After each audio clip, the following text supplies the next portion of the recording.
with Rainer Lipski, a cinematographer at BAMPro Open House 2015.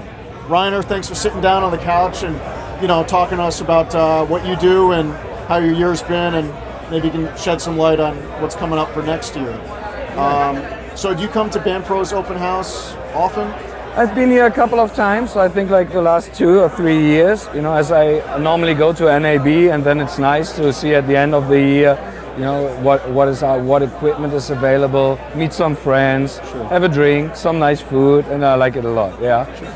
And my year has been exciting. I shot 2 feature films. Oh wow. One in New York and one Kiss Me Kill Me, that is like on the festival circuit at the moment. And I have many awesome projects coming up, so I'm excited about that. I'm just finishing up an ABC web series that I'm shooting at the moment. And next week, on the weekend, is a short film and then another music video, so it's good. Life is good. That's a lot of work you're busy with. Finally getting busy. I arrived here 6 years ago from Europe, and no one was waiting for a new cinematographer from Europe in 2009. Big recession, very slow business, and it took me quite a while, to establish myself. I'm not established, but I have okay jobs now. What country are you from? I'm from Berlin, Germany. Okay. And I went to film school in the south of Germany. Okay. But I had in 2004 a scholarship for a UCLA masterclass, and that's kind of where I first checked out how the situation would be here, So what do you like to shoot on? What kind of cameras? Let's talk tech for a minute here. Yeah, my favorite camera is the Alexa. Right. Yeah, I prefer that, and my upcoming 2 projects are both with my favorite combination, which is Alexa camera with Cooke S4 glass. Yeah, but the 2 features I shot this year were both with the Red Dragon.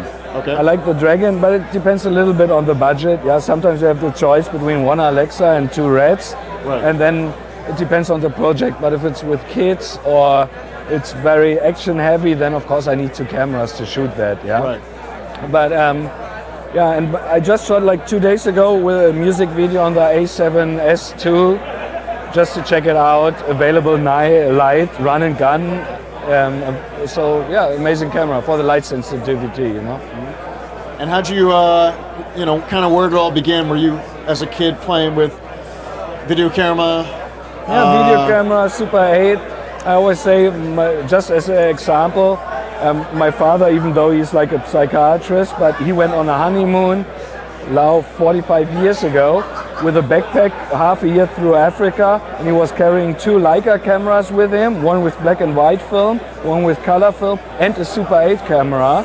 And I mean, that's a huge commitment. So he was like a very visual person, and with a backpack, I mean, nowadays we're thinking, oh, should I take my 5D on my trip, or do I just use my iPhone, Right. And that's commitment. So cameras were always around me, from early age on. And then I just did photos, filmed, and now I happen to be responsible for the cinematography department on some projects.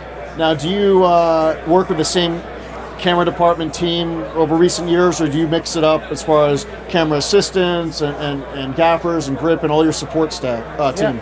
Yeah, I mean, it depends. I have a couple guys with whom I work consistent, and some of them made the step to big budget stuff a little faster than I did. Okay. Yeah, so sometimes they are booked on very big shows. Yeah, so for example, the guy who gaffed a couple of music videos, he's on in the electric department of all Deakins movies. So always when Roger Deakins is shooting, my guy is not available to gaff my stuff. Yeah, the smaller Your second fiddle. Yeah, I am, of course. But of course, when he is gaffing mine, and there is just like an electrician 12 or so. But and ACs, I have a variety of guys. It always depends on availability and what project and what the budget is. Yeah. Right. But of course, I like to work with people I trust with. So I try to bring on my AC for the web series. I bumped him up. Now he's operating the camera, and there's other guys AC. And is that its own skill set as far as managing that whole team, your whole camera department? I mean, yeah, definitely. I think it's a whole different. It's very important to have the right mixture of people in it. Yeah, to have a good vibe. Of course, awesome to have female people on set as well. Or to have them in the team. that it doesn't get like testosterone overloaded and crazy sometimes, you know. And yeah, but I like to have very good first ACs who help me from there, you know, like to have that person, and then he builds like what was coming then, like a second AC he's trusting and so on. You know? Right. Just in general, you know, getting to know cinematographers. I mean, are there a couple of heroes you've had since growing up, you know, like that inspire you or still do? Yeah, there are many, many cinematographers, you know, whose work I adore. I think it's incredible. There's Anthony Mandel, there is Christopher Doyle, Roger Deakins is doing fantastic work, Rainer Lipski or something. They're amazing. Sure. Yeah, and Janusz Kaminski, but Robert Richardson, but everybody for his own kind of own skill set or own style, more or less.